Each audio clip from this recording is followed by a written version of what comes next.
Wahab lana, dan karuniakan kepada kami min ladunka, dari sisimu, rahmah. Ini doa ini. Maka doa ini Bapak Ibu jangan, kalau bisa jangan dilupakan. Sehari itu minimal sekali lah. 5 kali sholat minimal sekali.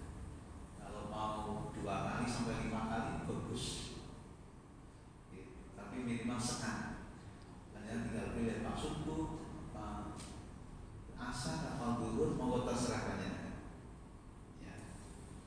Terutama di waktu-waktu yang mustajab. Di waktu-waktu yang mustajab. Termasuk yang mustajab kan habis sholat 5 waktu.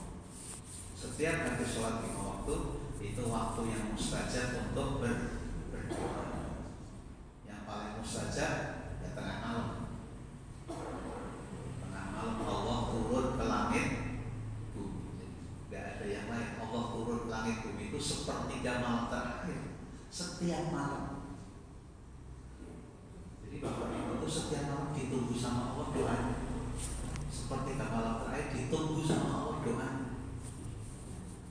Jadi cocok dengan sepertiga malam terakhir itu ditunggu sama Allah. Allah sampai turun ke langit bumi. Nanti habis itu udah naik lagi di langit yang tinggi yang jauh. Ini langit itu bumi paling rendah. Allah turun ke langit bumi itu hanya 2 kali, dua saat saja. Malam terakhir, setiap malam sepertiga malam terakhir, dan waktu wukuf di Arafah. Wukuf di Arafah. Kalau orang haji kan wukuf. Nah itu Allah turun di langit bumi. Zuhur sampai menjelang maghrib. Allah turun ke langit. Nah, yang nggak bisa haji setiap malam disediakan oleh Allah, ditunggu doa panjenengan. Gitu. Nah, kalau panjenengan merasa ditunggu, nanti semangat malam-malamnya. Nggak ada waktu yang lebih mustajab dari itu, nggak ada. Paling mustajab itu. Kalau habis sholat 5 waktu mustajab, tapi kalah dengan sepertiga malam terakhir karena Allah turun ke langit bumi. Nah, monggo manfaatkan, monggo masih sehat, ya, monggo masih bisa manfaatkan untuk bangun setiap sepertiga malam terakhir. Kira-kira mulainya jam 2 sampai subuh. Berapa jam itu? Kalau dari jam 2 berarti 4 jam, 2 jam setengah kan? Atau 3 jam.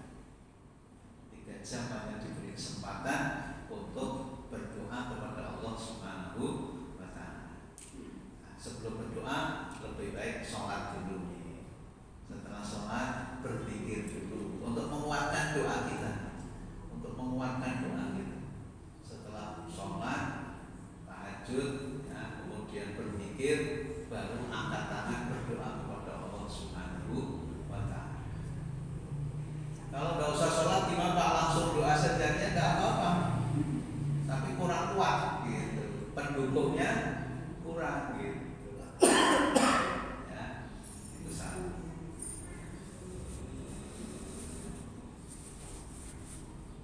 Di dalam hadis ada disampaikan ayyud doa asma ya Rasulullah. Doa yang bagaimana yang paling didengar oleh Allah? Rasulullah jawabnya Jaufil lailil akhir. Jaufil lailil akhir, yaitu tengah malam yang terakhir.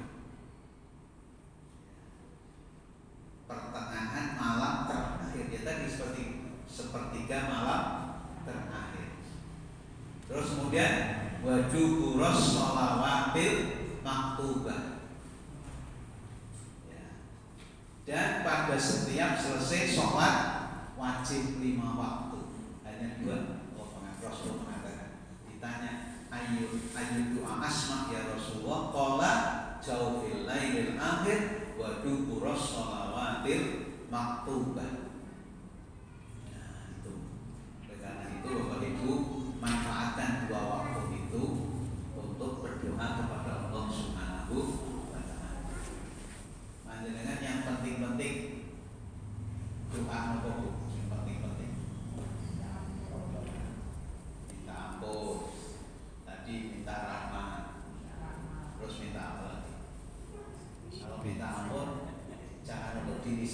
terutama orang tua. Orang tua itu mendoakan orang tua, cari waktu-waktu yang mustajab. Waktu yang mustajab panjenengan bangun, kemudian angkat tangan, Rabbil firli wali walidayya warhamhuma kama rabbayani shaghira. Orang tua, jangan sampai lupa mendoakan orang tua. Keberkahan hidup seseorang itu bagaimana dia hubungan dia dengan orang tuanya. Sepinter apapun, sehebat apapun, kalau sama orang tuanya kurang harmonis, tidak akan berkah. Itu keyakinan dalam Islam. Ya. Harus diusahakan harmonis dengan orang tua.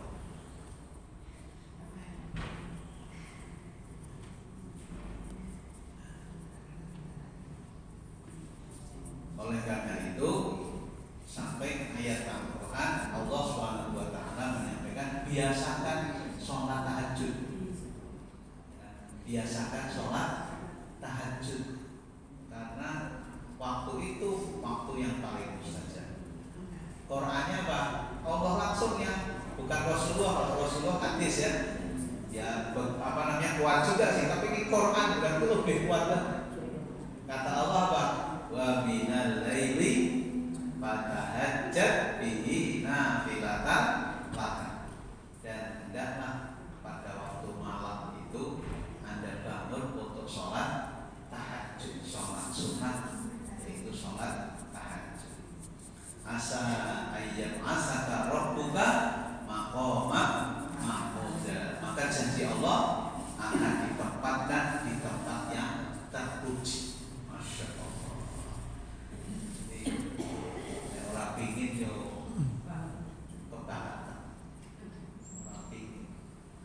Jadi didorong pingin ditempatkan Allah di tempat yang mahmud dan terpuji, maka nanti semangat untuk bangun sholat tahajud.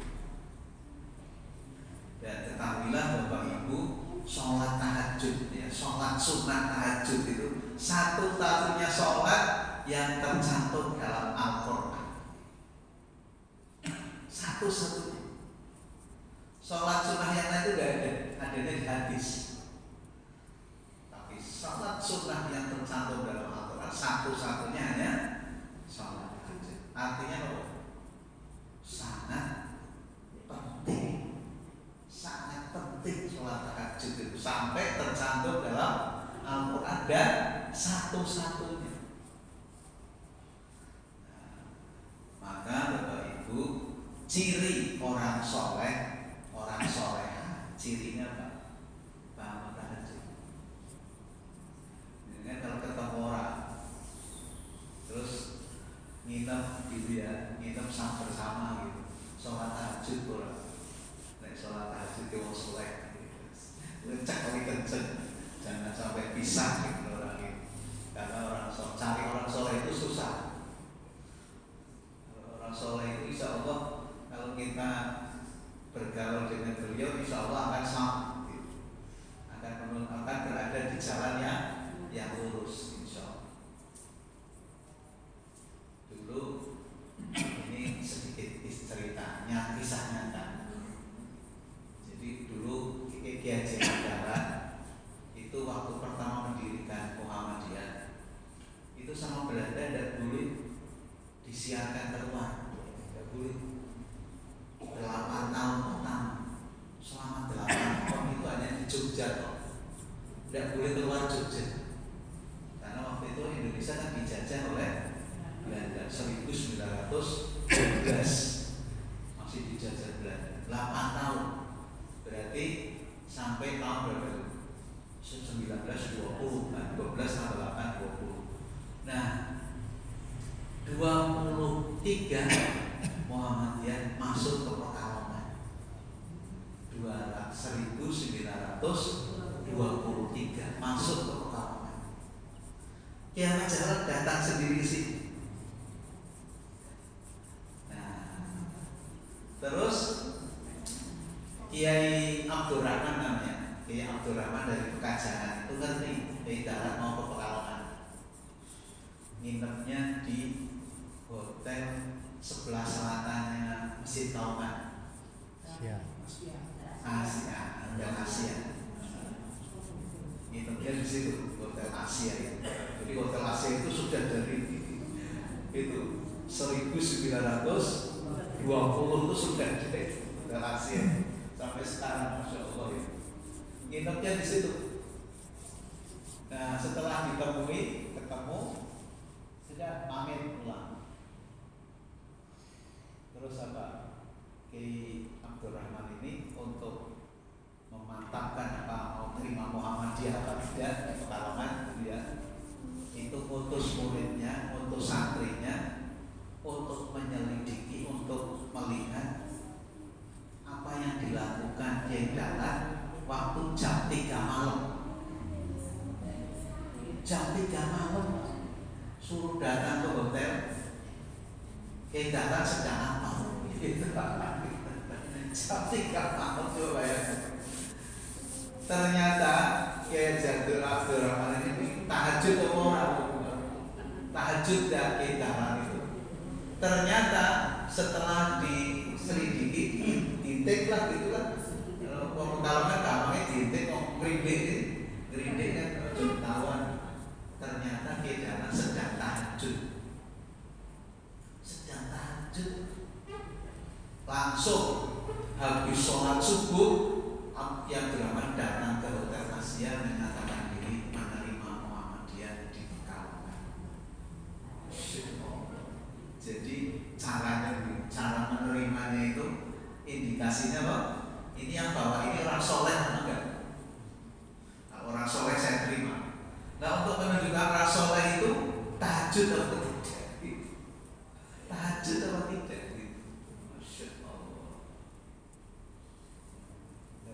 Itu Bapak Ibu, kalau panjenengan ingin jadi orang soleh, maka usahakan apa Bapak Ibu? Sholat tahajud. Sholat tahajud penting. Yang masih muda juga penting sholat tahajud. Yang semudah jadi pemuda ya tahajud. Yang ibu-ibu yang masih muda, bapak-bapak yang masih muda tahajud, semua tahajud. Usahakan tahajud. Dan Rasulullah tidak pernah berhenti. Tahajudnya Rasulullah tidak pernah berhenti tiap malam. Bahkan sebelum sholat wajib 5 waktu itu diperintahkan, Rasulullah itu wajib sholat tahajud, sholat malam. Sholat malam dulu itu. Setelah sholat wajib datang, sholat tahajudnya jadi sunnah. Kemudian sholat wajibnya 5 waktu. Dan Bapak Ibu kalau ingin mencontoh Rasulullah, yang termasuk hal yang sangat penting adalah sholat malam, sholat tahajud.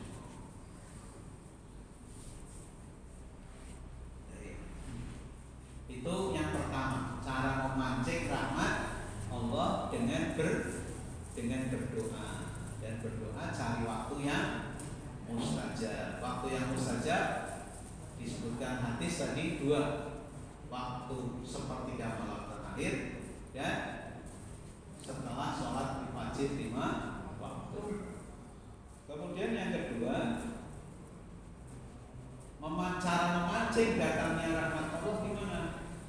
Menjadi orang baik di tengah-tengah masyarakat. Menjadi orang baik di tengah-tengah masyarakat.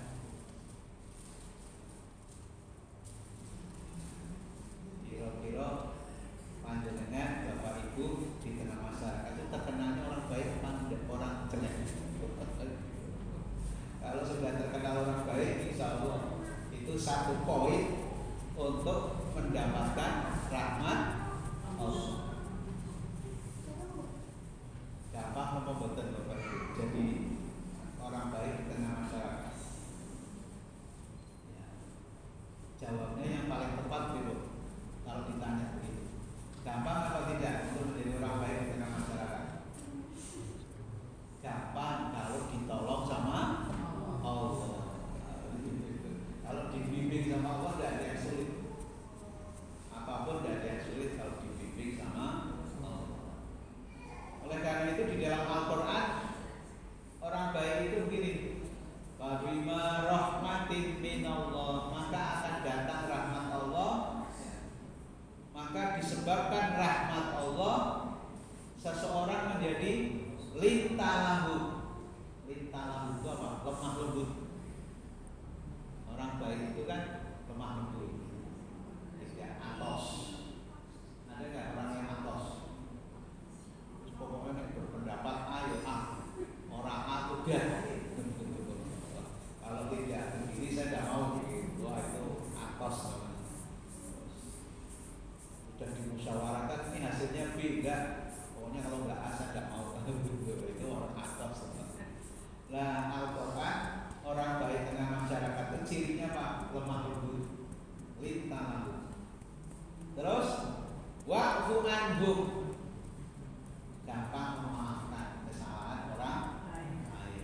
tastaghfir lahum, mendoakan kebaikan orang lain.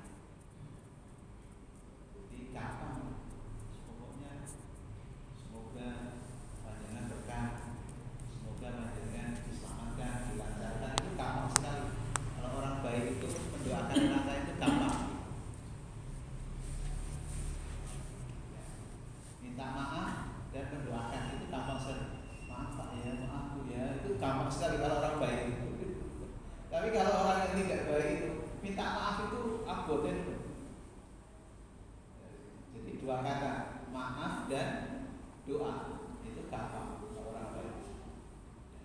Terus orang baik di tengah masyarakat apa? Musyawarah, senang bermusyawarah. Tidak mau memutuskan sendiri kalau memang kepentingan masyarakat. Maunya gimana? Musyawarah. Kemudian yang terakhir, ciri orang baik di tengah masyarakat gimana? Tawakal. Kalau sudah jadi keputusan musyawarah, ya sudah, tinggal tunggu keajaiban dari Allah Subhanahu wa Ta'ala. Gara-gara si ini dia itu nyalahkan orang gitu. Sudah, kalau sudah hasil musyawarah ya tidak ada yang salah. Semuanya tak menunggu takdir Allah Subhanahu wa Ta'ala. Nah, itu ciri orang baik. Ciri orang baik di tengah masyarakat itu lemah lembut, gampang memaafkan, gampang mendoakan, senang bermusyawarah, dan